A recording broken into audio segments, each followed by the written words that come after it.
name is Janella Straw. I oversee the programming for Premier Community Health. Every once in a while I get to present too. And when we looked at some of the trending topics that we saw for this time of year, a lot of it was thriving. A lot of it was seeing how can I stay healthy through the holidays. So when you think about being healthy through the holidays, what comes to your mind when you think about, man, I want to be healthy? What do you think about? Thanksgiving dinner. Thanksgiving dinner. That gives me joy. Thanksgiving is my favorite holiday for many reasons. So Thanksgiving dinner, namely, what should I be eating? How can I eat well? Or maybe you're just excited about it and I'm going to have a great time anyway. Anything else that you all think about for this time of year? What do you think of? Falling on the ice and snow? Yes. Oh.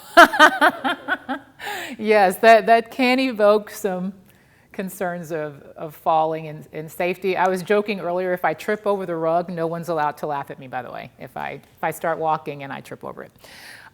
Drinking too much. Drinking too much, absolutely. Drinking too much, falling on the ice. So a lot of accidents, all things that kind of speak to possible negligence or overindulging. We can kind of put those under those two things. I would say the stress of getting Yeah. everything done, especially this year when Thanksgiving just seems like it's right on top of Christmas. Yes. So many things happening. It's a lot. For sure. And for many of us, I would also say we're getting back to that usual holiday stress because we had a pandemic, right? So a lot of us slowed down and we're just more careful. And so we're slowly beginning to get back out. So how do we do that safely? How can we try to have a positive impact on our health in light of all of those things, being safe, having control? How do we do that? So as I began to create this presentation today, my history before my mental health background was in fitness. So I did a lot of talks about, how to be healthy, how to be active, because that was a big thing. And then I got my master's degree and I focused on nutrition. So how can we eat well? Because I love food, if anybody is a fan like me. So I needed to learn how to eat well and eat in moderation. So those are two really big things that we'll try to get to at the end, because I feel like we talk about that a lot. But I will answer your questions if you haven't.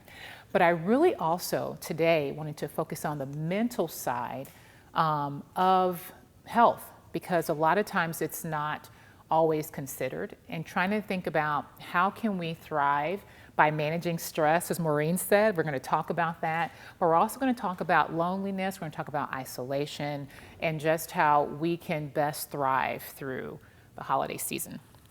So I kind of already talked through what we're going to discuss today, but the vehicle through which I want to use for that is self-care.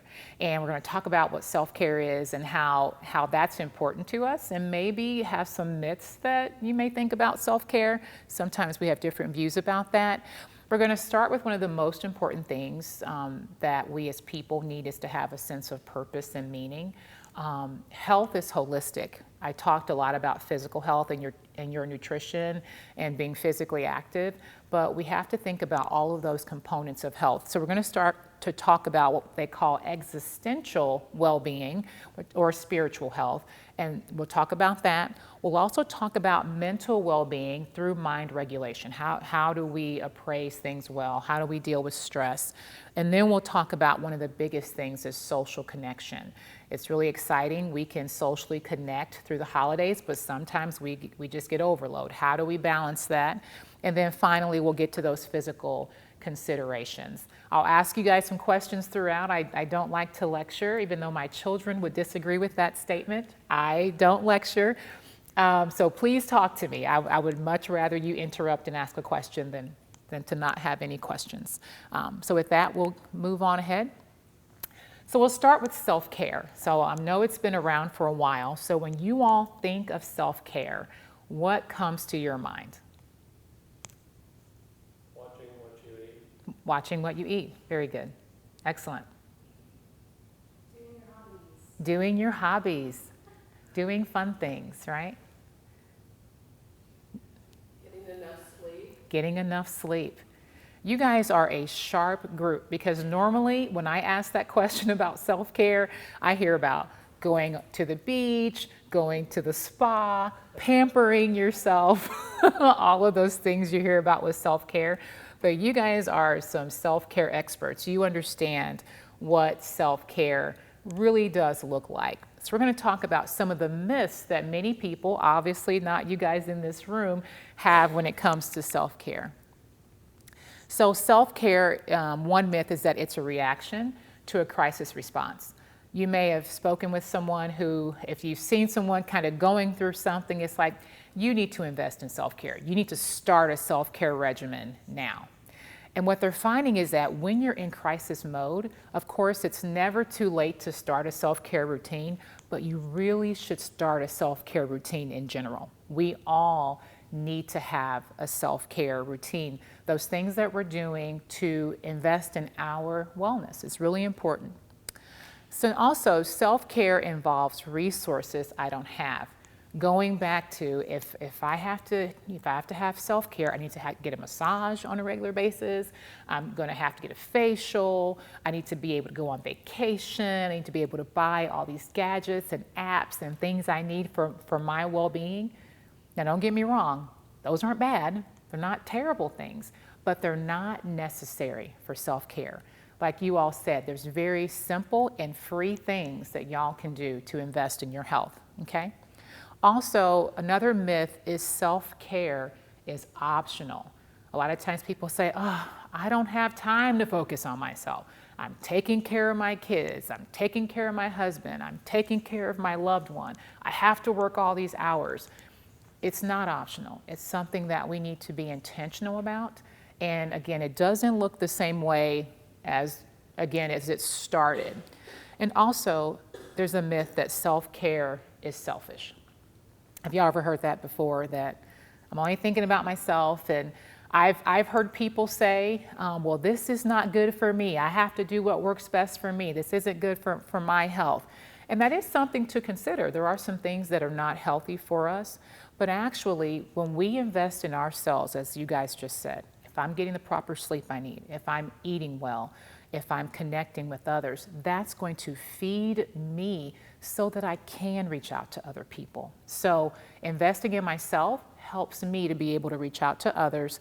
And then finally, self-care means you are neglecting someone or someone else.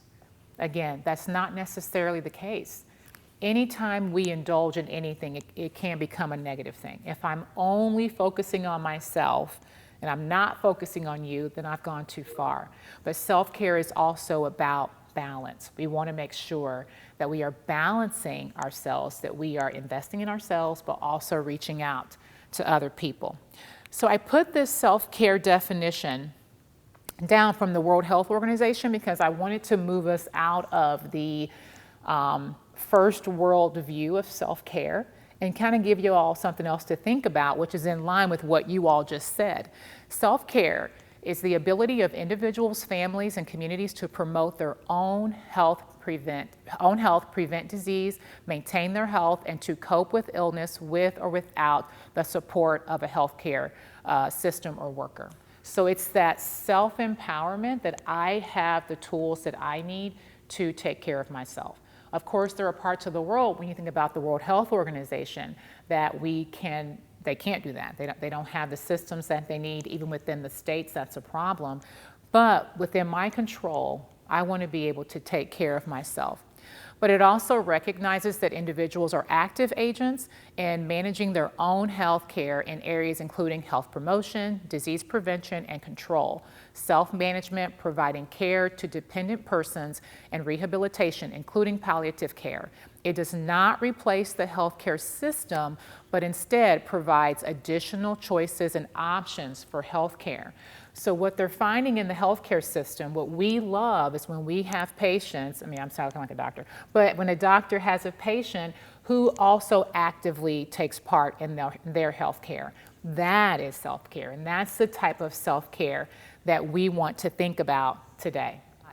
So, this is the perfect time because we've gotten into what self-care was and how it can impact us, but now we're going to get into some of those actual things that can kind of feed into healthcare and those different segments. So that's a great time to include the microphone for y'all to be able to hear me. All right, so now we're going to start with the first segment of self-care, and that is starting with purpose. As I spoke about in the introduction, this is just speaking to existential wellness. If you guys, I don't know if you guys have heard about holistic wellness, there's several areas to it, but one of the most important aspects of this is going to be having a purpose, having the existential wellness, connecting to something that's beyond ourselves. And so in the holiday season, this is a great time for us to think about that. So now I'm going to ask you guys some questions. What are some things that you all feel that you are connected to that's beyond you, that maybe you're a part of something, whether it's a group or church? What are you connected to? My neighborhood, Your neighborhood, your community. yes. That's really important. So do you feel that your community knows if something were to happen to you, if they haven't seen you for a while, someone would call and check on We you? call each other a lot. Absolutely. And at the same time, then you feel responsible to do that for others. It gives you a sense of purpose and a sense of belonging, right? Who else? Grandsons. Grandson. I have 2 married children, and I do not have any grandchildren yet. But I have heard that being a grandparent is one of the best things in the whole wide world to do. So I look forward to that stage of life. How does that impact your sense of health and well-being, would you say? Gives us something to do. We don't live in a nice neighborhood. Yeah. We don't have that. So it gives you a sense of purpose. It gives you a sense of investment. That think about legacy. What am I sharing with other people? Okay. So studies have shown that having a sense of purpose helps you stay healthier longer, improves your sleep quality, and reduce your risk of heart attack and stroke. And throughout your life, you may have found that your sense of purpose may have changed over time, right? You may have felt like, well, this was what I was focusing on. This is what I found was helpful, made me feel valid and needed, and now it's this thing, right? So as I said, I have young adult children now, and when I was younger, I was so-and-so's mom. Even today, I'm so-and-so's wife. So there is that sense of identity, but there's also purpose in that, responsibility in that. But now my kids are adults, and they don't need me as much anymore. That transition made me kind of rethink my purpose, kind of rethink what did I find satisfaction and validity in, okay? So it's just really important to think about how that impacts us. And there was a study that talked about for your psychological well-being, there are 3 components to that, as you all can see on the screen. It's evaluative well-being, and that speaks to your sense of life satisfaction. Am I satisfied excuse me, with where my life is right now? Do I have a sense of satisfaction? Then, of course, there's hedonic well-being. What are the things that I find pleasure in doing? What are my hobbies? Kind of how Liberty talked about earlier. And then specifically for the sense of purpose, that's eudaimonic. Say that 3 times fast. And that speaks to our sense of purpose in the world. If we don't have a sense of purpose, they found in studies that people don't feel that there's really a sense of going on. Why am I here? What's the point? And so having your sense of purpose becomes really, really important. All right, so now let's look at some things that we can do. So we talked about grandchildren, things like that. What are the values that you all hold dear? What's most important to you? What feeds your soul, as they say? What could you do for free or lose time in doing? Talking to the wind. Being outside. I was going to say, tell me more about talking to the wind. So being outside, being in nature, that's something that feeds Liberty's soul. She's like, this is something I could do and just be very, very happy and satisfied. Give me that deep sense of satisfaction and joy. What about the rest of you guys? Anything else that you're like, this This is it for me. Spending time with family and friends. Yes, spending time with family and friends. That's really, really important. Really good. Anything else? Having pets. Having pets. They've done so many studies on the importance of having a pet, even people struggling if they're having issues with anxiety, depression, they say get a pet. So they're so, so helpful. Definitely feeds your soul. My daughter lives at home. Uh-oh. My daughter lives at home and has a dog. And I said, I don't want any more dogs in the house. And having this little puppy has just been such a treat. So that is so, so true. So again, thinking about what gives you that sense of deep satisfaction and that deep connection with yourself. It's almost like a bullseye, if I can get you guys to think visually. What is it that if I'm doing that hits the spot? So if you're trying to figure out what that looks like, you're going to feel like that's it. As I was looking for my career, what did I want to do when I grew up, right? What do I want to do when I grow up? I was getting closer and closer. I loved health, started in fitness, then I got into mental health, and I'm like, I love physical health, I love mental health. How can I'm close, but I'm not quite there. And getting in the public health space allowed me to merge all of it. And I'm like, okay, this is the sweet spot. I can learn about so many different things. I can satisfy my deep need to help people because I love to do that. I love to communicate and talk to people, so I can do that. So it's just feeding my soul, and thankfully, I get to do that for a living. It's not always what we get to do. So very, very grateful to have that. But as y'all get into this holiday season, we want to make sure that the same things that feed your soul every day also feed your soul through the holiday season. So think about how can you be intentional. We talked about spending time with family, and we'll get into that again later. What can we do, and you don't have to answer, but what can you do to really invest in both yourself and invest in others? So the question I put on the screen is, I will consider the holiday season successful if. And that's thinking realistically, that's thinking, well, how can I think about my purpose? How can I feed into others? What's the one, I will ask y'all this one, what's the one thing, if I have this, then I will consider it to be successful? Mailing packages on time. Mailing packages on time. That's a big stress. That is a big stress. It's a stress I have not even tried to venture into accomplishing because I just know I'm setting myself up for failure. So I wish you all the best in that. But if that's the one thing, then that becomes the priority. I want to make sure that I can get these packages mailed out on time. So I want to make a plan and give myself all the time. Think about what are some things, some possible barriers that could happen, and just have a good sense of, okay, I'm getting these packages out on time. How will that make you feel? I'm sorry, what is your name? I'm Jane. Jane. How would that make you feel to be able to get your packages out on time? How would you feel if that happened? Well, I always go home and drink 2 glasses of wine. I'm serious. It's a stress. So it's a stress, so you'll be relieved, basically, then would be the reaction to. I celebrate. Yeah. Well, think about the celebration that you're going to have after you get all those packages sent out. Yeah. It's going to be sweet. It's going to be sweet. All right. So anybody else? That's okay.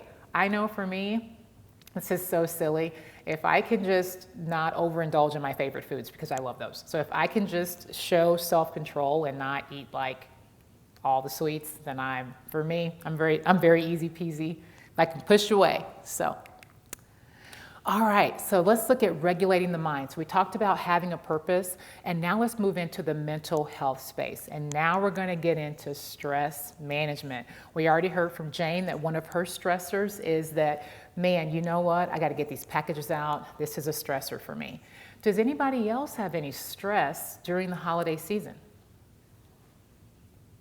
Just trying to manage all of it, shopping, cooking, getting your house ready, and then knowing that you have to take it all down. Yes, that it's temporary. A lot of work for a temporary thing, right? And then balancing work with all of that. Yeah, and having to balance it all. So it is a huge thing to be able to get all of those things done.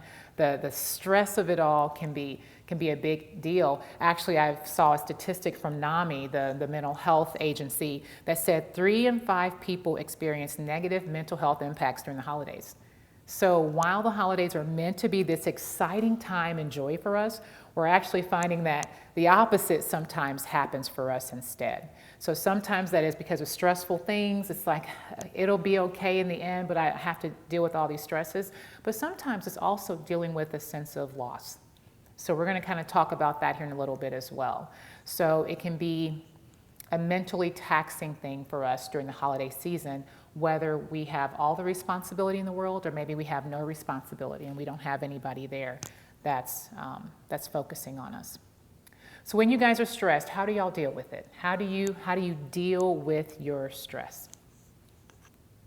Have 2 glasses of wine when it's over. I was like, how do you deal with your stress? I get all my holiday shopping done before Halloween. Wow, excellent, very good. Ultra production, that is a great way to not have any stress. When stress comes, how do you address it? How do you deal with it? Like, man, I am stressed out. How do I deal with it? Take a walk. Yeah, taking a walk. Walk is really, really good.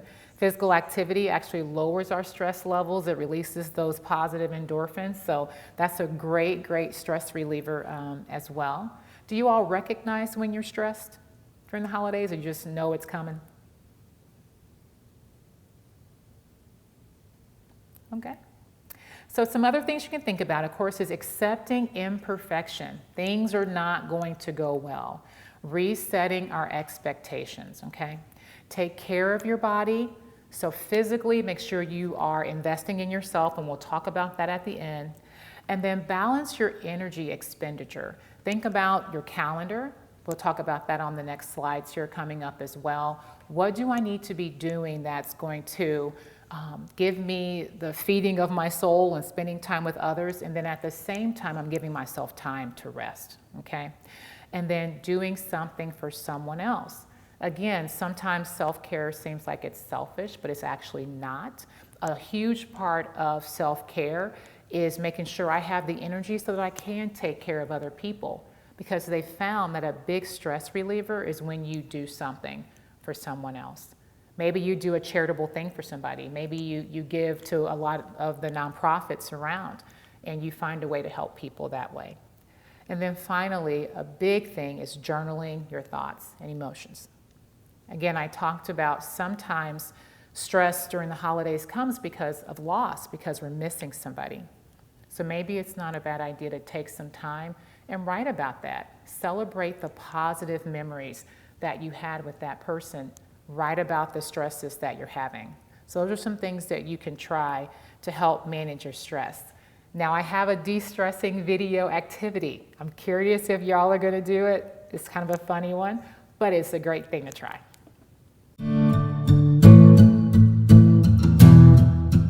Let's face it, life can be hard, stressful, and overwhelming. Sometimes when we get overwhelmed, we forget to breathe. If we hold our breath, the muscles tend to tense. One of the places we hold that tension is in our face and our jaw. If we hold tension in our jaw, that tension can spill over into other places in the body and stress us out even more. We're gonna practice lion's breath. I'm gonna show you the first one, and it's gonna be a little goofy. I'm gonna take a breath in through my nose, and as I exhale, open my mouth as wide as I can, stick my tongue out and cross my eyes. I'm also gonna make a little sound. So here it goes. Take a big breath in, exhale. You can add on whatever you want, but make a little noise. Join me now. Take a big breath in, exhale. By now you might have noticed a little smile creeps onto your face just by practicing that one simple breath. If you do that 3 times in your day, it might help you get something off your chest, and it might also help relax your face, which will relax the rest of you.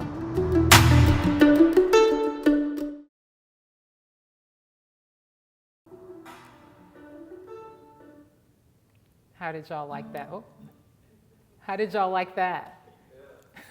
Did it work? When you guys tried it, did it work? Yeah, so they realized that breathing, deep breathing in general, helps to reset the body's stress response. Have you guys heard about the biological process of stress? I was going to talk about it. I'm going to run out of time, I think.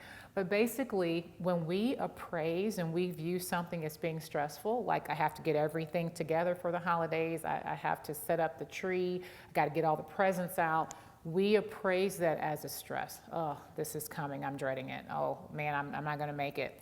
So in that moment, our body responds automatically to the fight or flight response. It creates this sense of alert, alert, we are in physical mortal danger.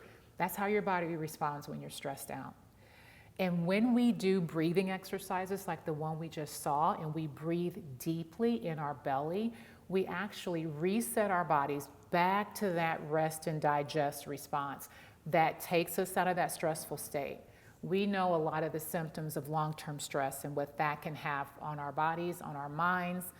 They're seeing so many studies of what's happening with stress. That's a whole nother presentation. But even doing something that simple throughout the day can be very helpful. If you have grandkids, teach them to do that. They're trying to help kids learn how to manage their stress, how to cope. Let the kids do it. They'll think that, especially that one's one of the most fun ones that you can do, right? So give that a try, just a real practical way to manage your stress. I would tell y'all to practice it with me, but it looks like most of y'all practiced it that one time already. All right, so now let's control our environment. Our bodies are always taking in and out stimuli, always impacting us all the time.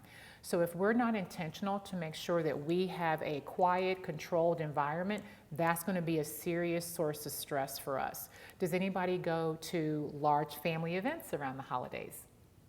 Can sometimes the noise level, can it be kind of chaotic sometimes?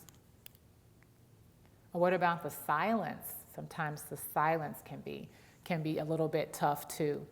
So you want to make sure that you show intention with your schedule, okay? Make sure that you're not putting a lot of events on top of each other. You're not setting yourself in what's going to be strong stimulation situations, okay? You want to make sure that you set boundaries and say, you know, I'm going to make sure I go from this time to this time. I'm going to enjoy everybody, and then I'm going to go home because I need to make sure that I get rest.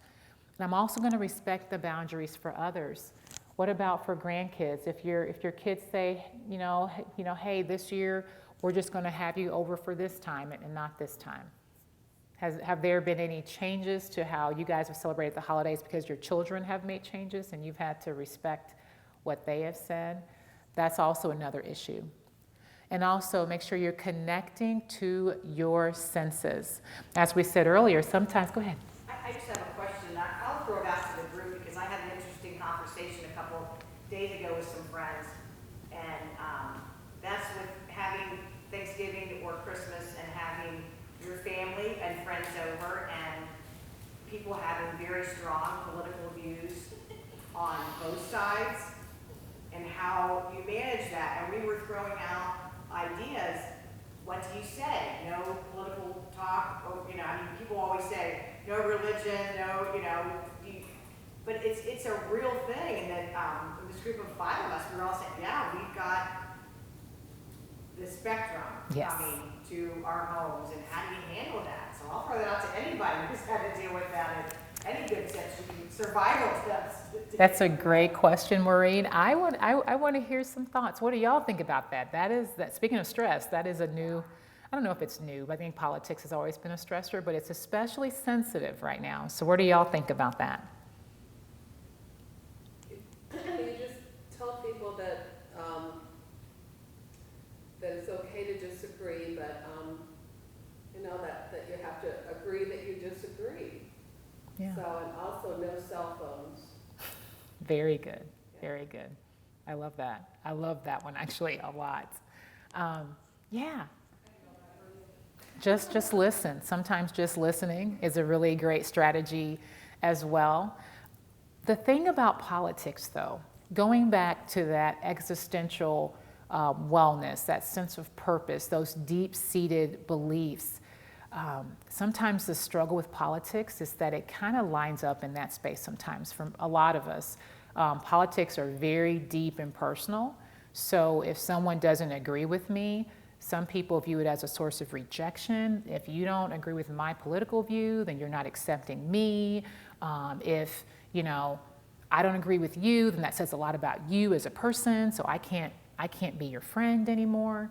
Unfortunately, we saw that a lot this year. We saw a lot of familial relationships and deep friendships. People have been in relationships for years because they couldn't do what you said. They could not realize that we're all individuals with our own opinions, and that's not a reflection on how I feel about you or that we can't still do life together. I make a point of talking to people who aren't like me, who don't have my same mindset, because then we just stay in silos and it makes it more difficult for us to understand one another. I want to know what you think, even if I don't agree. I want to know. And if we can get back to that, I think we'll be in a much better space. But in the holiday season, I think it's not a bad idea to encourage, let's enjoy the time. Because most of the time, I think you guys would agree, you know how your family member feels about politics. You already know their view. So talking about it's not going to necessarily help in that moment. So just say, let's enjoy each other today. That's what's most important, not agreeing politically. Let's enjoy each other. Very good question. Thanks, Maureen. All right, so setting boundary, connect to your senses, declutter your space. A lot of times, guys, our brains are a reflection of what is around us. So whenever I look at my desk, if my desk is a mess, it's going to make it difficult for me to focus and concentrate. So try to make sure that you're decluttering the spaces that you're in to make it easier for your mind to work. Put everything back in the same place. Try to be as organized as possible. Some people do this more easily than others. Some people hold on to things a little bit longer than others. But if it's something that's not necessary, you can remove it. You can remove it unless it brings you joy. There are some nostalgic connections to things. We're not saying throw everything out, but kind of think about how you can declutter your space. And Peter Walsh, he's like a decluttering expert. He says that clutter isn't just the stuff on the floor. It's anything that gets between you and the life you want to be living. So think about that. So it's not always my messy desk. Maybe it's my messy mind. Maybe I'm thinking about things from long ago that are over now, family feuds that I need to give a break to. I need to reframe and think about it a little bit differently. All right, I really wanted to focus on this one, and this is connecting with others during the holidays. So we know that the holiday season is supposed to be about joy. Why do we connect joy in being with other people? Because we're not meant to be by ourselves. As people, we are not meant to be alone. There have been so many studies that have shown the effects of people when they live by themselves, when they're alone for an extended period of time, including psychosis, all-cause mortality. People die. They literally don't want to be around anymore. Speaking to that sense of purpose. We're meant to be around other people. We're not meant to be alone. So now let's look at loneliness versus social isolation. So social isolation is when a person does not have relationships or contact with others and has little to no social support. So that's talking about access. I live by myself. I'm always by myself. Sometimes you think about people in nursing homes. They don't get a lot of social interaction. So that's more social isolation. Whereas loneliness is a feeling, you feel alone or disconnected from others. It is feeling like you do not have meaningful or close relationships or a sense of belonging. It reflects the difference between a person's actual and desired level of connection. And so even in this room, we're all sitting in this room, you're not alone, you're not by yourself, but you can feel very lonely. You can feel like no one understands me. I don't have any meaningful relationships and connections with others. How does that impact us during the holidays? When this is supposed to be about connection and meaning, right? This is the time that we are all together, all the happy things we talked about. But if you are lonely, if you are isolated, you don't have that. That's going to be the exact opposite. Actually, there was a recent study that found that older adults with depressive symptoms are 1.4 times more likely to live alone and more than 3 times as likely to often feel lonely as compared to those without depressive symptoms. So depression is an effect of being lonely, and loneliness is often found in people who are depressed. So it's kind of connected. It's a bi-directional thing. So some of the negative impacts, as I already discussed, is, of course, increased chronic disease risk. They find that more people who are isolated tend to have less care about their health. A lot of the things that we do when it comes to health, we do with other people. They've also seen that being lonely, as I talked about psychosis, but it can cause changes to your brain. There's actually a cognitive decline when you are not connecting and spending time with people. Of course, mental health risk, as we talked about with depression. We did a presentation last month on dementia, and they found that there's a link between dementia and being alone and isolated. And of course, there's also the risk of suicide. There's so many reports, and if I can get to it later, I will, that speak about older adults are at higher risk of suicide. Actually, it's gone up in the past few years. All right, so some barriers to connection. Long-term disability, I can't get out, kind of leaves me stuck without being with other people. Hearing challenges, I feel very alone and isolated because I can't hear what you're saying. I know my mother, until she got her hearing aids, felt this way. She was so frustrated because she wanted to be a part of the conversation. She would feel bad if she had to repeat herself or asked us to repeat ourselves for her. And we said, it's totally fine. We know your hearing aids are coming. We'll talk. But she was very frustrated and felt very isolated. Limited access to resources like transportation. Language barriers are a big thing too. Risk of illness, we talked about in a post-COVID space. What are some other barriers that you guys have to connecting with others during the holidays?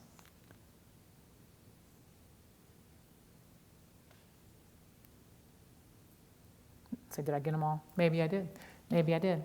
So whatever the barriers are, we want to be willing to try to overcome those barriers. So some tips for this season. Put it on the calendar. As we talked about, people literally don't want to live or be around anymore when they're alone. So make sure you put it on the calendar. Make sure all your devices are charged and that you have them. Okay, so if you need your hearing aids, whatever you need, make sure you have that. Be creative. Maybe if you have family members that live further away, you say, you know what, I'm trying to figure out this FaceTime thing. I'm going to try to make sure I'm calling and I'm connecting with you however I can. And finally, know the power of physical touch, namely hugs. Have you guys heard about this? They are doing research to find that when you hug someone that you care about, of course, not random people, they're finding it's having a real benefit and impact on your health. It boosts immunity, lowers stress levels, okay?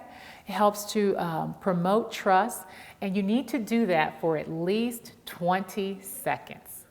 I will say, I have tried this hug for 20 seconds, and it actually feels kind of awkward because I guess I don't usually hug people for a whole 20 seconds.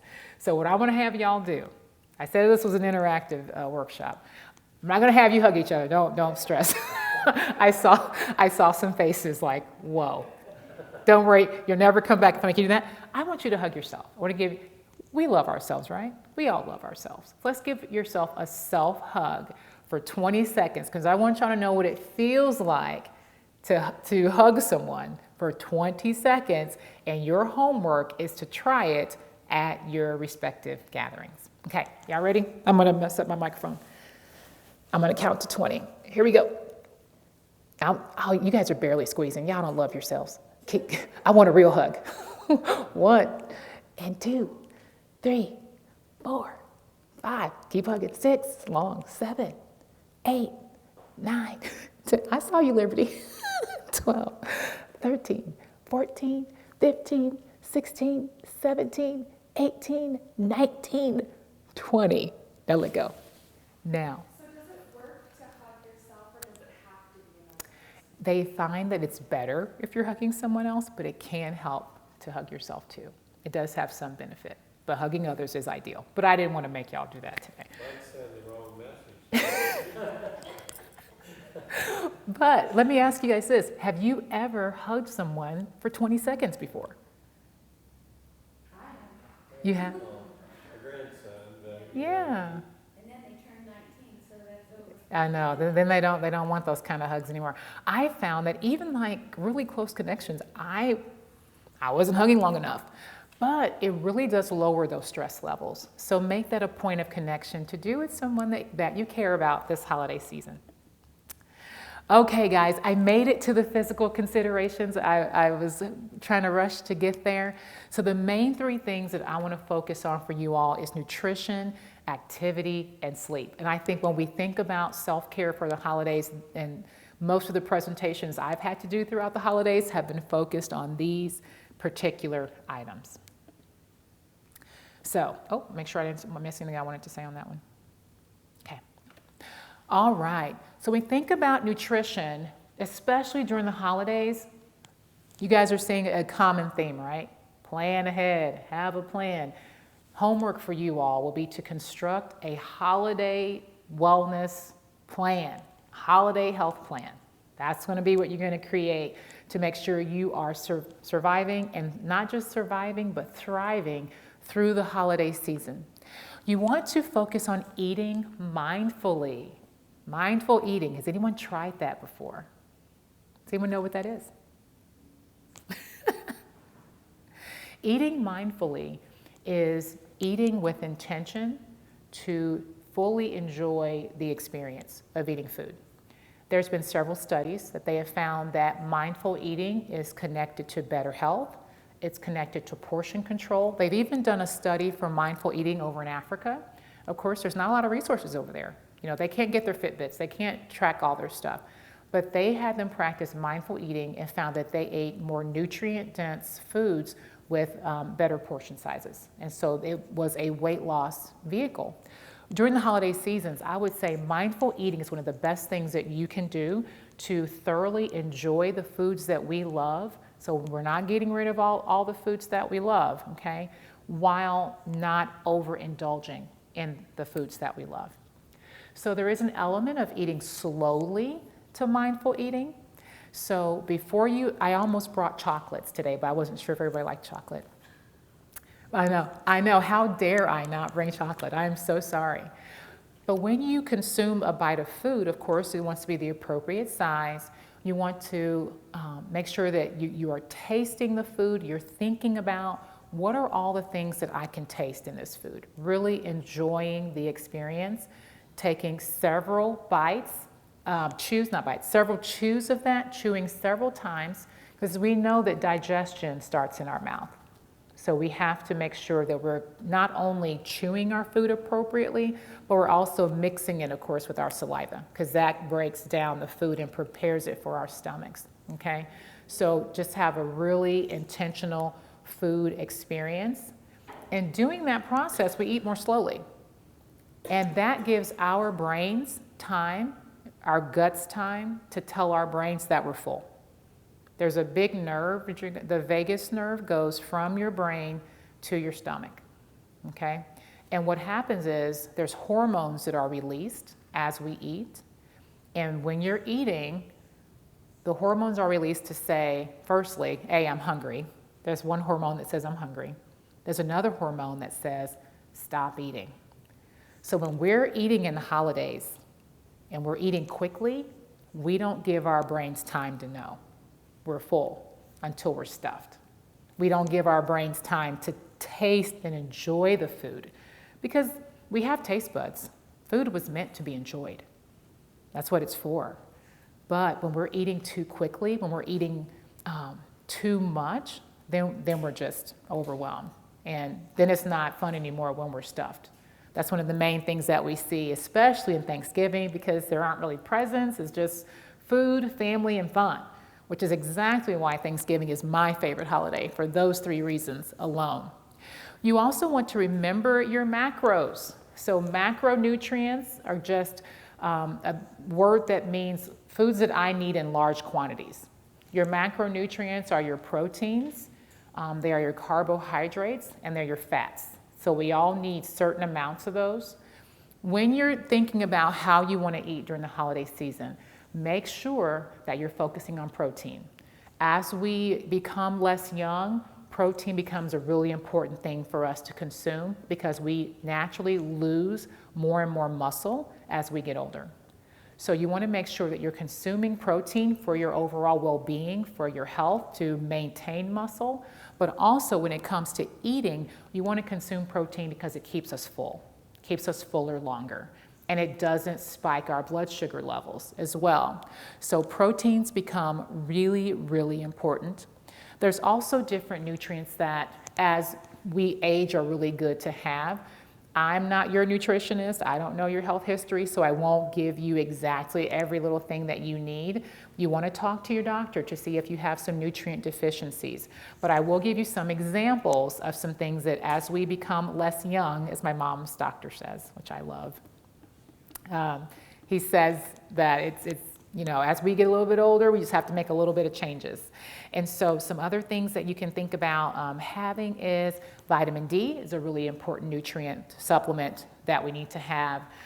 Potassium, but again, I don't know your potassium level, so I can't tell you how much to take or if you need it. Calcium is a big one, vitamin B12, and a lot of those things can be found in vegetables, okay? So just make sure that when you're putting on your plate for Thanksgiving, you're not only including proteins, but you're also including a wide variety of vegetables as well. If you have any concerns about whether or not you should be adding any supplements to your diet, like vitamins, make sure that you talk to your doctor to see if there's anything that you are missing. In addition, you want to make sure that you are staying hydrated, and we want to make sure that that is going to be water. Make sure that we're drinking plenty of water. Try to avoid, especially during the holidays, drinking your calories. I think that's a great plan in general, but there's a lot of things that we can drink calorically that are high. So make sure that you are drinking lots of water, making that the main item that you are drinking. And then when it comes to alcohol, you really want to pay attention to drink in moderation. As we age, we don't metabolize alcohol as well. So it can become really easy for us to overindulge. So make sure you know your limits and that you're drinking responsibly. In fact, I'll ask this question. What do y'all think the CDC recommends for how much a person should drink? There is a difference between men and women, but what do y'all think is the recommended amount? When you drink. How many drinks? A drink an hour, okay. Any other thoughts? Actually, the CDC says there's no health reason for you to drink at all, really. It says that first. Don't worry, I'm coming back, Maureen. Because alcohol is a toxin, it does a lot of, our livers have to work really hard to metabolize it. So we see people that drink on a regular basis or drink a lot, they have a lot of damage done to their livers. It's because it is a toxin to our system. It doesn't have any real nutritional purpose. I know there's studies about wine being beneficial, but there's other things that can probably do the same properties besides wine as well. But they do say, of course, don't drink it all, but on days that you drink, you should have for men no more than 2 drinks in one sitting, and then for women no more than 1 is what they have now put. I love that song, by the way. That's a great song, okay? So just make sure that you're being mindful of how much that you are drinking and you're drinking responsibly. All right, finally moving to physical considerations. Of course, movement as much as you can. The more we move, it helps us use the insulin that we produce better. So activity can help prevent against type 2 diabetes and prediabetes. They're finding a big issue is insulin resistance. I wish I had more time to talk to y'all about that, but activity helps protect against that. Helps us use the insulin, helps us use those sugars a little bit better. You want to plan your activities. So make sure that you're getting that activity in. Thanksgiving, I love to do a walk/run on Thanksgiving Day. I know I'm going to eat a lot of food, but I want to make sure as a priority, it's something that I'm going to do. And the guidelines for movement still apply. The recommendation is still 150 minutes a week of physical activity, moderate physical activity. That can be aerobic activity. It can be strength training. They suggest that to be at least twice a week. Again, we lose muscle as we age. Actually, 40 and on, you start losing muscle. So adding muscle strengthening activity to your regimen is really important, even if it's just body weight things. It's really good. It's great for your bones as well. I'll get off of my physical fitness kick. And then it's also balance. So those are 3 components that you can add to your health routine, to your physical health routine, and making sure that you're continuing that through the holiday season. And then finally, we move to sleep. Some sleep considerations. The recommendation for adults is going to be 7+ hours. They used to say 7 to 9. They've since adjusted that to 7 to 8 hours. How many hours do y'all get for you to feel rested? Oh, I see giggling. You can. You're past the 7 to 8. I would say my mom probably sleeps a lot. She sleeps a lot. Do you find yourself getting up earlier or sleeping in later? Getting up earlier? Yeah. They are finding that as we become less young, our sleep patterns tend to change. Your circadian rhythm changes, okay? There's hormones that are not being secreted as much, so it does impact both your quality and quantity of sleep. Some things, of course, that can also affect your sleep quality and quantity of sleep are different health conditions. Think about restless leg syndrome, anything that's causing pain. Talking about those hormonal changes that we just mentioned before. And then also you want to make sure that you have a sleep plan. A lot of these things can be done outside of the holiday season, but since we're talking about them, we're just called to expend a lot of energy during the holidays. We have to do a lot of things. We have to be the most intentional about investing in ourselves. And finally, I did want to give this, like I said, I work in mental health too. And so I wanted to give you guys this number because it may not be you, but you might know somebody who is having a hard time during this season. I didn't want to make this all doom and gloom for you all, but I did want to bring to light that while the holidays are happy for a lot of us and they're joyful, it's not for other people. And they're finding that suicide, especially as I said earlier, in this age group is at higher than it was 2 years ago. So it is increasing. So they are finding that to be a trending issue. So if you are struggling, please talk to a friend, talk to a spiritual leader, talk to whomever you need to. If you don't feel you have anybody to talk to, call 988. These are professionally trained people who know how to speak and support you, and they're really, really great. I've had to call this number for people. I have had to call, so I've personally experienced. They do a great job. They can get you the resources that you need. Do you have any questions? I was asking y'all too many questions throughout the presentation. Any more questions about today's presentation? Okay, well that'll be the end of this. Just a quick summary. Holidays are unique for everybody. Some holidays, sometimes the holiday season is great for people. Sometimes it's a struggle. Self-care during the holiday season is very, very important. It's not something that you're being selfish and shutting people out. The importance is to balance rest along with energy. We want to invest in others and also make sure we're investing in ourselves. And I think you guys will find that investing in others is investing in ourselves. So we can do both. And then make sure that you get the help that you need.